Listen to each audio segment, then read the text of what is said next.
अगला हमारा जो बांध है वो है नागार्जुन सागर बांध। नागार्जुन सागर बांध कृष्णा नदी पर बना हुआ है और आंध्र प्रदेश में पड़ता है। इसको याद रखने का तरीका मैं आपको पहले बताता हूँ। नागार्जुन में आपको अर्जुन का अंदर साउंड आ रहा होगा। अर्जुन से रिलेटेड है बिल्कुल। अर्जुन ने शिक्षा ली थी कृष्ण भगवान से और महाभारत का युद्ध लड़ा था। तो आप आसानी से याद रख सकते हैं जब भी नागार्जुन अर्जुन का खिलाए तो वो कृष्णा नदी पर, कृष्णा से हमारा बन गया कृष्णा नदी, ठीक है। और महाभारत के युद्ध में उन्होंने खूब सारे तीर बाण चलाए थे और उन्होंने सामने वाले जो भी था विरोधी उनको अंधा कर दिया था, ठीक है। उस तरीके से याद रख लीजिए तो आपका हो जाएगा आंध्र प्रदेश, अंधा आंध्र प्रदेश, ठीक है। उसके बाद अगला आता है हमारा अलमाटी बांध। अलमाटी बांध इसमें आप देखिए माटी आ रहा होगा और माटी जो थी वो कृष्ण भगवान ने खाई थी और यशोदा मैया ने उनको बोला था कि मुंह खोलिए तो उसमें आ रहा था उनका ब्रह्मांड दिखाई था उन्होंने मुंह के अंदर। तो आप वहां से माटी से पकड़ सकते हैं कृष्णा नदी और कृष्ण भगवान ने खूब सारी नाटक करे थे तो वो कर्नाटक आप वहां पर पहुंच सकते हैं आसानी से। तो इस तरीके से आप दोनों जो बांध है उनको याद रख सकते हो। ये हमारी ट्रिक है दोस्तों, इसे आसानी से हम याद रख सकते हैं, कोई डिफिकल्टी नहीं होगी। फ्रेंड्स अगला आता है हमारा इडुक्की बांध। इडुक्की बांध जो है पेरियार नदी पर बना हुआ है और पेरियार नदी मैंने आपको बताई थी केरला में स्थित है। तो इसको ऐसे ध्यान रखिए कि इडुक्की बांध में अगर आपको डुबकी लगाना है तो आपको पहले पे करना होगा कुछ पैसा, उसके बाद ही आप डुबकी लगा सकते हो। इडुक्की से हम डुबकी निकाल लिया हमने, तो अगर आपको डुबकी लगाना है अंदर पानी के अंदर तो आपको कुछ पैसा पे करना पड़ेगा पहले, उसके बाद आप डुबकी लगा सकते हैं। तो पे करना पड़ेगा, उससे हमारा बना पेरियार नदी और मैंने आपको बताई रखा है पेरियार नदी जो है वो केरला में स्थित है। तो इस तरीके से इडुक्की बांध कहां पर है, केरला में है। ये आसानी से याद रख सकते हैं, कोई डिफिकल्टी नहीं होगी। फ्रेंड्स अगला हमारा आता है भाखड़ा नागल बांध जो कि सतलुज नदी पर है और हिमाचल प्रदेश में पड़ता है। इसको याद रखने का तरीका मैं बताता हूं आपको, बड़ा इंटरेस्टिंग है। भाखड़ा नागल जैसे कि नाम में स्पष्ट है कि नागल मतलब गल मत। ये बांध जो है वो गलने लगा, इस वजह से क्या हो गया, बांध ये लूज पड़ गया।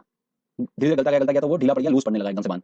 तो लोग घबरा गए एकदम से, तो लोगों ने क्या करा, इस बांध पर चलना बंद कर दिया ऊपर। तो चलना बंद कर दिया। अब दोस्तों देखिए भाखड़ा नागल जैसे आपको आएगा तो आपको दिमाग में क्लिक हो जाएगा कि गलने लगा, तो गलने से वो बांध जो था वो लूज पड़ने लगा, तो उससे हमारा बना सतलुज नदी। और चलना लोगों ने बंद कर दिया तो उससे हमारा बनेगा हिमाचल, ठीक है। इस तरीके से आप याद रख सकते हो। मैंने आपको ऑलरेडी बता रखा है सतलुज नदी जो है वो हिमाचल प्रदेश में पड़ती है, तो आप उसे भी देख सकते हैं। चलिए अगला इंपॉर्टेंट ट्रिक लेते हैं। मेट्टू बांध कावेरी नदी पर स्थित है और तमिलनाडु में पड़ता है। इसको याद रखने का तरीका मैं आपको बताता हूँ कैसे।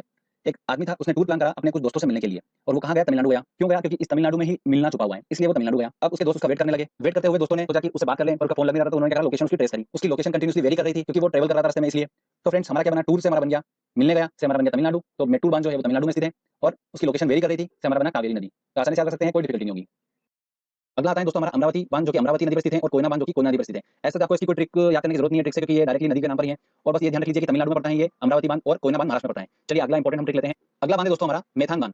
अगर फ्रेंड्स इस मेथान में अगर यहाँ पर सेंटर में अगर मैं रा ऐड कर देता हूँ तो ये बन गया मैराथन, ठीक है। अब मैराथन बांध जो है ऐसा सोचिए इसको, मैराथन। तो मैराथन से दोस्तों हमारे निकल के आया, स्टोरी ऐसी है इसकी कि मैराथन दौड़ हुई, तो मैं वहां दौड़ने गया तो वहां पर क्या हुआ कि 1 किलोमीटर का ही उन्होंने रखा। तो मैंने बोला कि मैराथन तो ज्यादा होती है यार, 10 किलोमीटर की होती है, तो 1 से बढ़ाकर मैंने उसने 10 किलोमीटर कर दी, तो 1 से बढ़ाकर 10 कर दी। तो बढ़ाकर कर दी तो दोस्तों हमारा बढ़ाकर नदी निकल के आ गया। इसको बढ़ाकर नदी भी बोलते हैं, तो आप थोड़ा सा देख लीजिएगा जो भी इसका हो, हमको तो आइडिया मिल गया है कि बढ़ाकर जो भी नाम हो हम क्लिक कर देंगे उसको।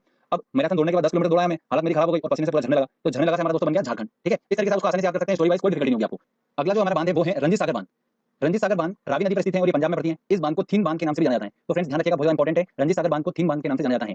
अब देखिए रंजीत सागर का र और यह उसी नदी पर स्थित है जिसका पहला वर्ड जो आ रहा है र, ठीक है। इस तरीके से आपको पकड़ सकते हैं। ऐसे इस तरीके के नाम की नदियां बहुत कम होगी और ना के बराबर होगी, तो आपको कोई डिफिकल्टी नहीं होगी, आप इसको आसानी से याद रख सकते हैं। रंजीत सागर बांध रावी नदी पर स्थित है, थीन बांध इसे बोला जाता है। चलिए अगला इंपॉर्टेंट बांध देखते हैं। फ्रेंड्स अगला और सबसे इंपॉर्टेंट आता है हमारा भारत का सबसे बड़ा बांध। ध्यान रखिएगा, सबसे बड़े बांध की बात करिए, सबसे ऊंचा बांध हमने डिस्कस कर लिया है टिहरी बांध है, और सबसे बड़ा बांध जो है वो कौन सा है, हीराकुंड बांध है। कुछ लोगों को कंफ्यूजन होगा कि सबसे बड़ा बांध भाखड़ा नागल है, तो बिल्कुल भी नहीं, तो वो गलने लगा है और गल के वो क्या हो गया है, इस तरीके से याद रखिए कि लूज पड़ गया है, तो वो क्या बड़ा होगा, ठीक है ना। इस तरीके से आपको याद रखिए ट्रिक से। हीराकुंड बांध जो है वो भारत का सबसे बड़ा बांध। अब सबसे बड़ा बांध है दोस्तों, तो जरूर खतरनाक नदी पर बना होगा, क्योंकि इतना बड़ा बांध बनाने की जरूरत पड़ी है, तो वो जरूर किसी ऐसी खतरनाक नदी पर बना होगा। तो खतरनाक नदी सबसे महान नदी, तो सबसे महान नदी